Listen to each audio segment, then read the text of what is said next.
History पीडिया के देखने और सुनने वाले नाजरीन को अस्सलाम वालेकुम। तो मोहतरम नाजरीन, आज हम बात करेंगे कि इस रुए ज़मीन पर पहला कत्ल किसने किया और क्यों किया, और जिसने कत्ल किया उसको दुनिया में कैसे जलालत का सामना करना पड़ा, कत्ल करने के बाद उसे किन परेशानियों का सामना करना पड़ा, उसने लाश किस तरह छुपाई, किसने मुआवनत की लाश छुपाने में। तो वीडियो की तरफ जाने से पहले हमारे चैनल को सब्सक्राइब कर लें ताकि हमारी हर आने वाली वीडियो आपको बआसानी मौसूल हो सके। तो चलते हैं वीडियो की तरफ।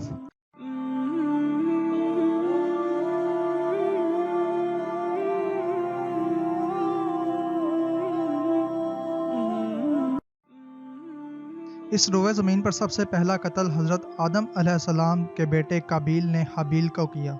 अल्लाह ताला सूरत अल माइदा में फरमाता है, तो उसके नफ्स ने उसे भाई के कत्ल का चाव दिलाया, तो उसे कत्ल कर दिया तो रह गया नुकसान में। आदम अलैहिस्सलाम मक्का गए हुए थे। काबील ने उनके पीछे से अपने भाई को कत्ल कर दिया। यह रुए ज़मीन पर पहला कत्ल था, इसलिए काबील जानता नहीं था कि वो अपने भाई को कैसे कत्ल करे। तो शैतान ने उसके सामने एक परिंदे का सर पत्थर पर रख कर दूसरे पत्थर से फोड़ दिया। काबील को पता चल गया कि इस तरह कत्ल करना है।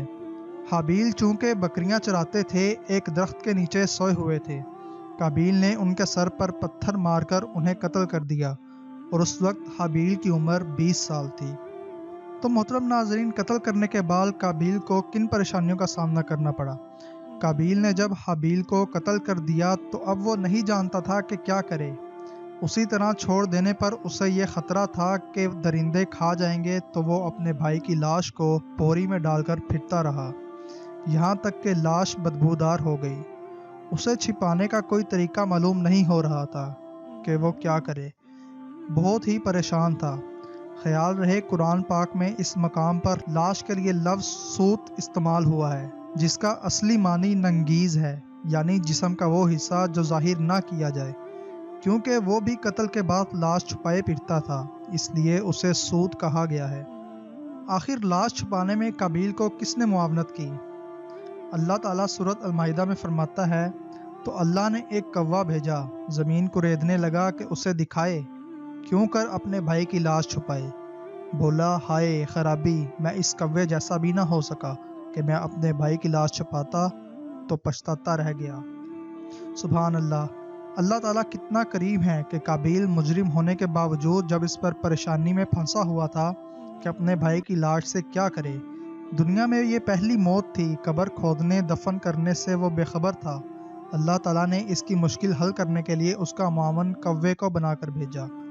आखिर कौवे ने कैसे मुआवनत की। इल्लामा राजी रहमतुल्लाह अलैह ने इस मुकाम पर 3 वजह बयान की हैं, अगरचे मशहूर पहली बात ही है। अल्लाह ताला ने 2 कौवे भेजे, वो दोनों लड़े, एक ने दूसरे को कत्ल कर दिया और अपनी चोंच और पंजों से ज़मीन को कुरेदा, और मुर्दा कौवे की लाश को उस गड्ढे में डालकर ऊपर मिट्टी डाल दी। इस सब से काबील को भी पता चल गया कि मैंने भी ऐसा ही करना है, और बहुत पशेमान हुआ कि मैं इस कौवे से भी ज़्यादा आजिज़ हो गया, इतना काम भी ना कर सका। जो दूसरी वजह बयान की जाती है, काबील ने तंग आकर हाबील की लाश को इसी तरह फेंक दिया। अल्लाह ताला ने कौवे भेजे जिन्होंने मिट्टी खोद खोद कर इस लाश पर डाली और इसे छुपा दिया। ये देखकर काबील को बहुत अफसोस हुआ कि हाबील को अल्लाह ने कितनी इज्जत बख्शी है और मैं कितना जलील हो गया। और जो तीसरी वजह बयान की जाती है, कौवे की आम आदत ये है कि कोई खाने की चीज़ उसके पास हो तो वो उसे दूसरे वक्त के लिए ज़मीन में दबा देता है। उसने जब किसी चीज़ को ज़मीन में छुपाया तो काबील को पता चल गया कि मैंने अपने भाई की लाश को ऐसे छुपाना है, और साथ साथ कौवे से कम इल्म रखने की वजह से बहुत पशेमान भी हुआ कि मुझसे तो कौवा ही अच्छा है जिसे चीज़ों को छुपाना आता है।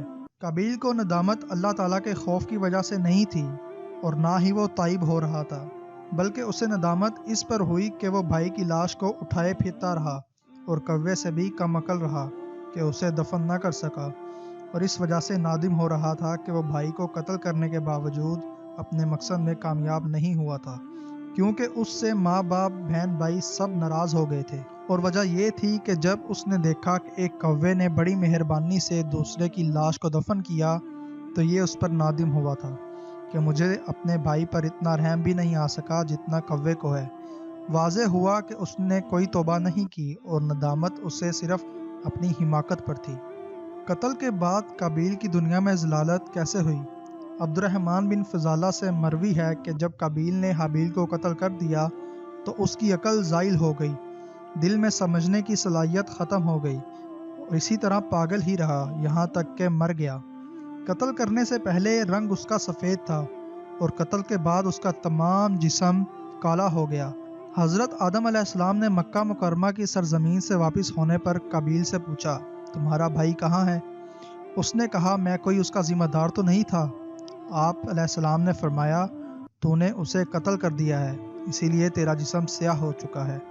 قابیل کا اخروی عذاب یا قابیل کا آخری عذاب کیا تھا؟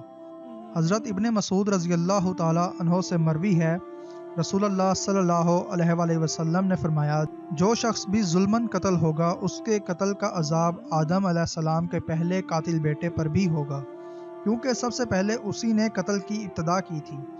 یعنی جس طرح قتل کرنے والے کو قتل کا عذاب ہوگا، اسی طرح قتل کی ابتدا کرنے والے کو بھی عذاب ہوتا رہے گا۔ حابیل کے قتل پر حضرت آدم علیہ السلام نے کس طرح اپنے غم کا اظہار کیا؟ حضرت آدم علیہ السلام بیٹے کے قتل پر اتنے زیادہ غمزدہ ہوئے کہ 100 سال تک آپ مسکرائے نہیں۔ 100 سال کے بعد آپ کو ایک اور بیٹے کی بشارت دی گئی، یعنی آپ کو کہا گیا اللہ آپ کو زندہ رکھے، اللہ تعالیٰ آپ کو ایک اور بیٹا عطا فرمانے والا ہے، تو آپ مسکرائے۔ البتہ حضرت علامہ محی السنہ رحمۃ اللہ علیہ نے ذکر فرمایا کہ حضرت آدم علیہ السلام کو حابیل کے قتل ہونے کے 50 سال بعد حضرت شیس علیہ السلام عطا ہوئے اور آدم علیہ السلام کے ولی عہد بنے۔ خیال رہے تفسیر کشاف میں یہ ذکر ہے کہ حضرت آدم علیہ السلام نے اپنے بیٹے کے قتل ہونے کے بعد بطور مرثیہ اشعار کہے، لیکن تفسیر کبیر میں علامہ رازی رحمۃ اللہ علیہ نے اور روح المعانی میں علامہ آلوسی رحمۃ اللہ علیہ نے اسے رد کیا کہ یہ غلط اور جھوٹ ہے۔